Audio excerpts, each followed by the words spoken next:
Drake has a rich baby daddy named Lucian and Universal. He's like, like, man, my daddy got it. You know what I'm saying? It's like, my daddy controlled the spins. Drake has a rich baby daddy named Lucian. Who is Lucian Grainge? Like, he's just like a nigga handler. Like you take Drake and Lucian out, that just alters everything. Such a control thing they had, the algorithm, the way that they work together to fix the numbers and all that. And I'm tired of this nigga fucking with me and all this shit, man. Drake has always been seen as one of the music industry's most unstoppable stars. Every album he drops shatters streaming records, every tour sells out within minutes, and every collaboration feels like a guaranteed hit. But behind the polished facade of chart-topping singles and star-studded concerts, a storm has been brewing, a legal and personal battle that not even Drake's colossal fame could shield him from. In a shocking twist, Drake is taking on the very machine that helped create him, Universal Music Group.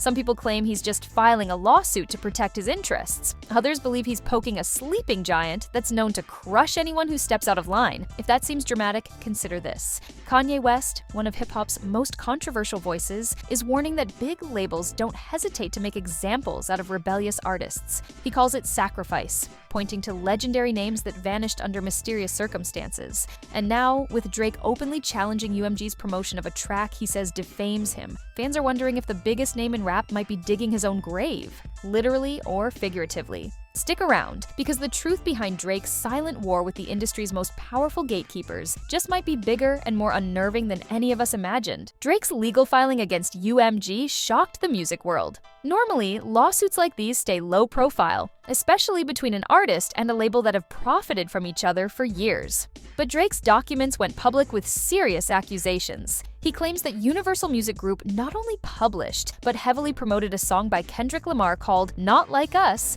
a track Drake insists is deeply defamatory. It's not just about hurt feelings over harsh lyrics. Drake argues that the track incites violence against him and includes anti-Semitic jabs aimed at his heritage. To make matters worse, the timing of this promotional push was suspiciously close to a shooting incident outside Drake's Toronto home. Drake's team believes this wasn't a coincidence. In his view, encouraging fans to see him as an enemy or a colonizer may have led unhinged individuals to step onto his property with weapons and threats. While that theory might seem far-fetched to some, Drake's official complaint underscores a real fear that the label he once trusted has been playing both sides, bolstering the success of a track that vilifies one of its own top earners. What's really fueling these allegations, though? Is this just the typical artist-label tug-of-war that occasionally spills into the courts? Or is Drake, for the first time, unmasking the darker side of a machine that has shown him nothing but love? Until now? We'll explore that in the sections to come, but let's just say that Drake's lawsuit has triggered a deep dive into the kind of backstage deals and power plays we rarely get to see. But as we look at Universal itself, the conversation quickly shifts to a single individual at the top.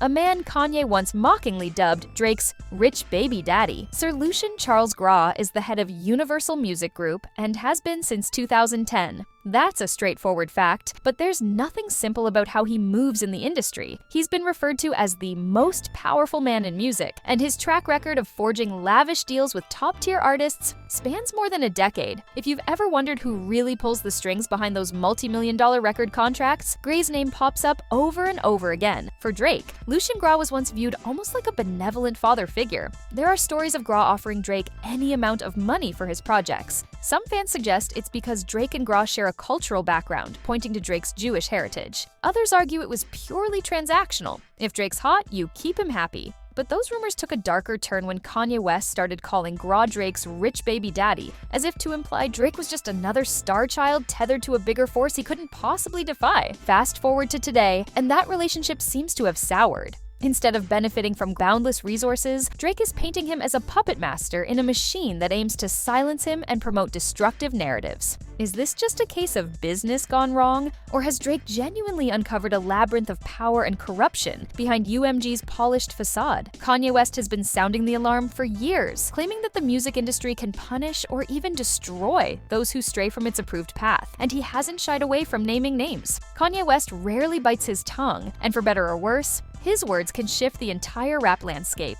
In interviews, he's railed against labels he sees as modern-day slave ships, blaming them for stifling creativity and exploiting artists. But beyond the typical talk of exploitation, Kanye took it a giant leap further. He spoke about alleged industry sacrifices, suggesting that some of the biggest music icons might have lost their lives because they refused to stay in line. Prince was one such icon, famously writing "slave" on his face while battling with Warner Brothers. Michael Jackson also fought lengthy legal battles with Sony. Both superstars died under controversial circumstances, igniting endless conspiracies about what really happened. Kanye didn't mince words when he implied that these tragedies weren't just coincidences. In one interview, he even mentioned his own mother's passing as part of a pattern, speaking in code about heartbreak and manipulation at the highest levels. To most, these claims sound like wild conspiracies. Yet Kanye is adamant that when artists go too far, when they challenge certain executives or refuse to be owned, the industry can and will pull the rug out from under them, sometimes with lethal consequences. Now, with Drake filing legal claims against the biggest record label on Earth, Kanye's stark warnings echo louder than ever. One angle that makes Drake's case especially complex is his cultural identity. He's half black, half Jewish, and has often spoken about how this blended background shaped him. For a while, fans whispered that this lineage put Drake in prime position within the industry. On one hand, it allowed him to connect with a broad audience, bridging multiple worlds. On the other, skeptics argued that it also opened certain executive doors, particularly at the very top of UMG. Now, that same heritage is at the core of Drake's lawsuit. By branding the Kendrick track Not Like Us as anti-Semitic, he's turning to legal language that resonates powerfully in entertainment and beyond. Allegedly, the song frames Drake as a colonizer, which Drake's side interprets as a shot at his Jewish identity. Whether you view this as strategic lawyering or a genuine grievance, it's a bold move, especially against a corporation with resources that seem almost limitless. Perhaps the biggest shock is that Drake is essentially biting the hand that fed him. For years, he cruised on a wave of universal adoration from the label, netting one of the largest recording deals in modern history. Many believed that, given his unique identity and mass appeal, no one at UMG would ever turn on him. The fact that it's now happening indicates that even an artist of Drake's magnitude can lose favor when legal and financial stakes get high. Speaking of finances, let's take a closer look at the deal that sparked envy across the music world and see how it might be fueling the present storm. When Drake reportedly inked his massive 360 deal with Universal, rumored to be worth up to $500 million, headlines raved about his unprecedented success. For an artist to secure that level of investment indicated near royalty status. The contract allegedly covered every revenue stream: music publishing, merchandise, touring, brand deals, you name it. UMG wanted a piece, and Drake was happy to oblige, or so it seemed. At first, fans cheered. After all, who wouldn't want that kind of financial backing? But as whispers of internal tension grew, some began to question the actual terms. Sure, Drake was receiving colossal advances, but were these just mountains of debt that the label could use to keep him tethered? If the contract also gave Drake equity in various ventures, could those investments become leverage for UMG if he ever stepped out of line? Today, Drake's lawsuit reads like a frustrated outcry against the very machine that once championed him. It seems he believed he could remain in control while enjoying UMG's support, but the label had other ideas. Watching Drake's relationship with UMG unravel so publicly forces us to reconsider how these huge deals function. Are they truly celebratory milestones for artists, or are they meticulously crafted traps? Of course, one could argue that even Lucian Grainge has bosses. So who's at the top of this labyrinth of influence? And why do people like Kanye insist it all leads back to global financier? Kanye stirred the pot when he claimed that Lucian Grainge works for people who control the banks in Africa. It's an ominous claim, but it's rooted in a real corporate trail. Universal Music Group is owned by Vivendi, a giant French conglomerate that's largely controlled by the Bellore Group. Headed by Vincent Bellore, this group has faced repeated allegations of corruption, particularly in former French colonies on the African continent. Critics say the Bellore Group uses its extensive media and telecommunications holdings to strong-arm entire regions, securing lucrative contracts through questionable means. Multiple journalists who tried to expose these operations have reported intimidation and legal threats, hinting at a far-reaching network that few dare to challenge. If even a fraction of these allegations holds water, it means the same empire that invests in Drake, Taylor Swift, and countless other artists also has a stake in controlling news outlets, shipping routes, and local elections across various African nations. Kanye's claim, then, is that we're dealing with a pyramid of power. Lucian Grainge might be near the top of Universal, but above him stand forces that overshadow anything most artists even comprehend. If Drake's lawsuit somehow threatens that pyramid, the backlash might be more devastating than any breach of contract penalty. Given these complexities, fans have plenty of opinions, and they're not shy about sharing them. Let's see how the public is weighing in. Social media erupted when news broke of Drake's defamation suit against UMG. One group of fans jumped to Drake's defense, praising him for finally taking a stand against an industry that's built on hush deals and manipulative contracts. They cite Kanye's track record of warnings, pointing out that if Kanye was telling the truth, Drake could be in real danger. Whether or not industry sacrifice is literal, the threat of losing your livelihood, your reputation, or even your personal safety is nothing to scoff at. Another contingent is far less sympathetic. They argue Drake knew exactly what he was signing up for with that massive contract. He enjoyed years of perks, top chart placements, extensive radio play, and streaming platform favoritism if rumors are to be believed.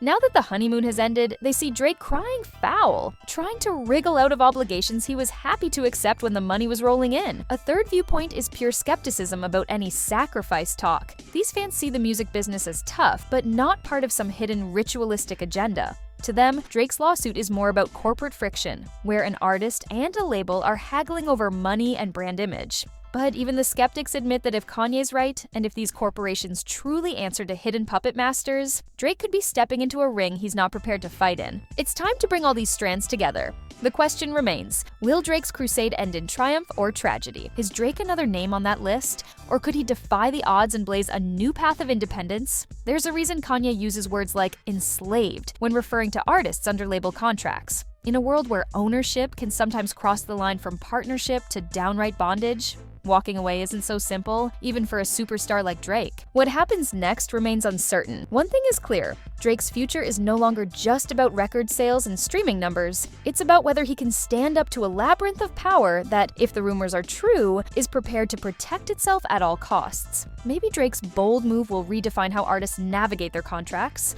or maybe the biggest star in modern rap just penned his own downfall. Only time will tell, and the music world is holding its breath to find out which way the scales will tip. As the story continues to unfold, there's always more to discover. Thanks for tapping in now. Like, subscribe, and ring that notification bell so you're the first to know when more secrets come to light.